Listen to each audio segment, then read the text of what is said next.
Good morning students, this is Amit Kumar Singh and today we are going to discuss about the Indian independence movement.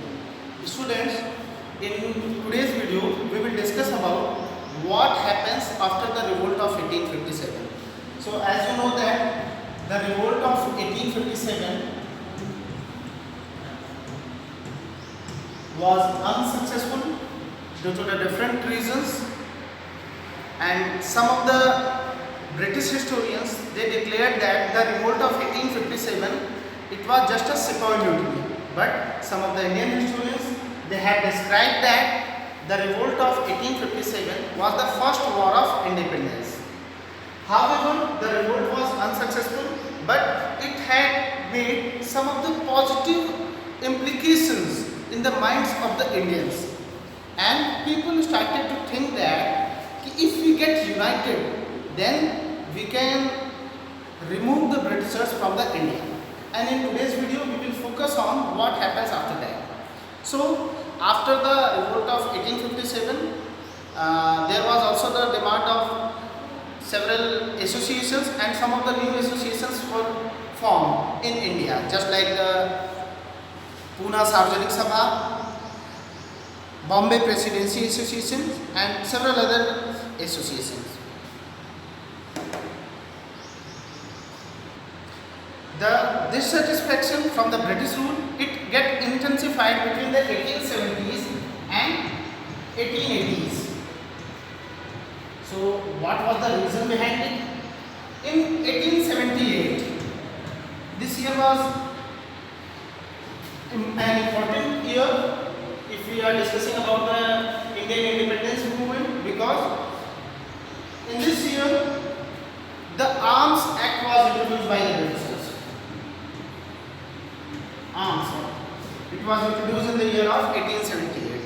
This act disallowed the Indians from possessing of arms, and in the same year the next act, that was the Vernacular Press Act, it was also introduced by the Britishers. This act had given the power to the British government if any printing press which is publishing something which is objectionable and against the British government, this act had given the power to the Britishers to confiscate the property of that printing press.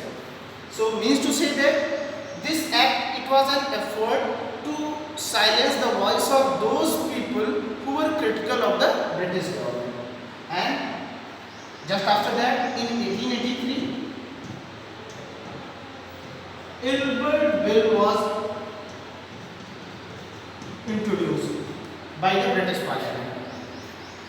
As per the conditions of Ilbert Bill, this was an effort made by the British Parliament to make the equality between the Indian and British races. Now the trial of the European persons can be taken by the Indian judges, but when the white persons, or you can say that the Britishers oppose it, then the Britishers withdraw this bill.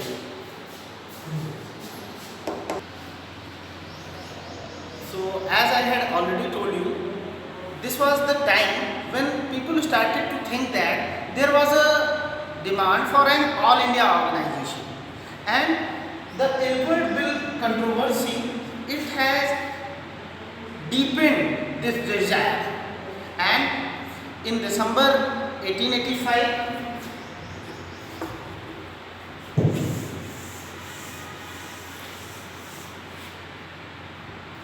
December 1885. This was an important year because this was the year of the formation of Indian National Congress. Indian National Congress. When the 72 delegates from the different parts of the country met at Bombay, and if you talk about some of the early leaders of the Indian National Congress, so these were the Dadabhai Nauroji, Firoz Shah Mehta, S. Subramania Iyer, etc. And one thing which is noticeable here, that is an retired British official A.O. Hume He was a retired British official. He also played an important role in the formation of Indian National Congress. And if we talk about the functions of Indian National Congress, in the early phases, the Congress were moderate in its nature. The leaders of the Congress, they believed in the good intention of the government. They believed that if we request from the British government, then the government will definitely do whatever we want. But around 1890s, some of the leaders of the Indian National Congress, they were not happy with the policy which is used by the leaders of the Congress, and the leaders were the Lal Bal Pal.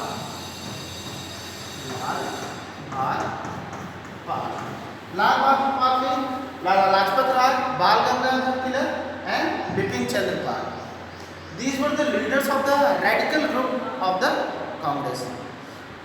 They criticized the moderates for their politics of the present. And Bal Gangadhar Tilak, he raised a slogan that the freedom is my birthright and I shall have it. And in 1905,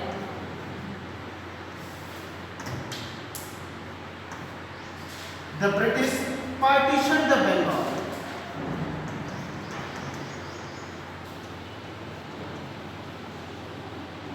And the reason which was given by the Britishers that at that time the Bengal was the biggest province, and the Britishers reasoned that for administrative convenience we are going to partition Bengal. But this incident infuriated the people all over the country.